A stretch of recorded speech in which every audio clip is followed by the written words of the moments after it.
Bank से loan लो और उसे मत चुकाओ। कई कंपनियां इस खेल में माहिर हैं और इसी खेल की एक कड़ी है बैंकों से लोन लो और बेहद कम कीमत में उसे सेटल कर दो। देश की सरकारी कंपनी NARCL के साथ भी कुछ ऐसा हुआ। एक्सॉन ग्लोबल नाम की कंपनी के 2172 करोड़ रुपए के कर्ज को सिर्फ 579 करोड़ रुपए में सेटल किया गया। और इसी से मिलता जुलता जो मामला है वो दिल्ली के भीकाजी कामा पैलेस में मौजूद मशहूर होटल हयात रीजेंसी के केस में भी हुआ। इसके कर्ज को भी कम कीमत में सेटल करने की कोशिश हुई, लेकिन सुप्रीम कोर्ट ने सेटलमेंट से जुड़े हुए दस्तावेज और जानकारियां मांगकर प्रक्रिया पर सवाल खड़े कर दिए। तो सवाल यह है कि सरकारी कंपनी NARCL ने लोन सेटलमेंट में ऐसी स्क्रूटनी कराने की जहमत क्यों नहीं उठाई?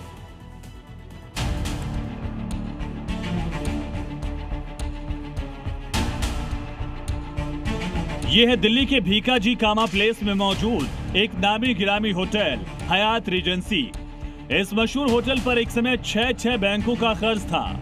बैंकों का कर्ज नहीं चुका पाने के कारण होटल के जब्त होने की नौबत आ गई थी, जिसके बाद होटल ने बैंकों के लोन सेटलमेंट की पेशकश की। सेटलमेंट की प्रक्रिया में होटल हयात रीजेंसी की वैल्यू साल 2021 में दो अलग अलग वैल्यूअर ने 2600 करोड़ रुपए और 2651 करोड़ 39 लाख रुपए बताई थी। लेकिन जब वन टाइम सेटलमेंट की तैयारी हो रही थी तो होटल की वैल्यू 750 करोड़ रुपए से 865 करोड़ रुपए के बीच आंकी गई। मतलब एक्चुअल कीमत का 1/3 से भी कम। होटल की कीमत और वन टाइम सेटलमेंट के दौरान प्रॉपर्टी की वैल्यू में कमी का मामला सुप्रीम कोर्ट में भी पहुंचा। तब सुप्रीम कोर्ट ने लोन सेटलमेंट से ठीक पहले होटल हयात रीजेंसी की वैल्यूएशन, बैंकों के मूल रिकॉर्ड, बकाया पैसों की जानकारी मांग ली। मकसद ये था कि जिस कीमत पर होटल के लोन का सेटलमेंट हुआ है वो सही है या नहीं।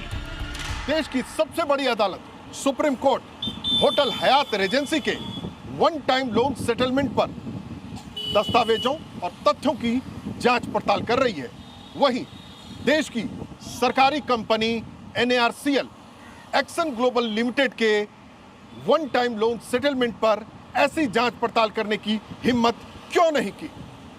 आखिर ऐसा करने से उसे कौन रोक रहा था? NARCL को एक्सॉन ग्लोबल प्राइवेट लिमिटेड के प्रमोटर अप्रेस गर्ग से 2172 करोड़ रुपए रिकवर करने थे। सरकारी कंपनी NARCL ने सिर्फ 579 करोड़ रुपए में डिफॉल्टर अप्रेस गर्ग को ही लोन सेटलमेंट कर दिया। सरकारी कंपनी ने पब्लिक मनी के 1600 करोड़ रुपए नुकसान करवा दिए। अब सवाल उठ रहे हैं कि NARCL ने पब्लिक के पैसों का नुकसान करने के लिए नियमों की अनदेखी कर दी, क्योंकि सरकारी कंपनी NARCL ने लोन सेटलमेंट के लिए किसी कंपनी को बोली के लिए नहीं बुलाया।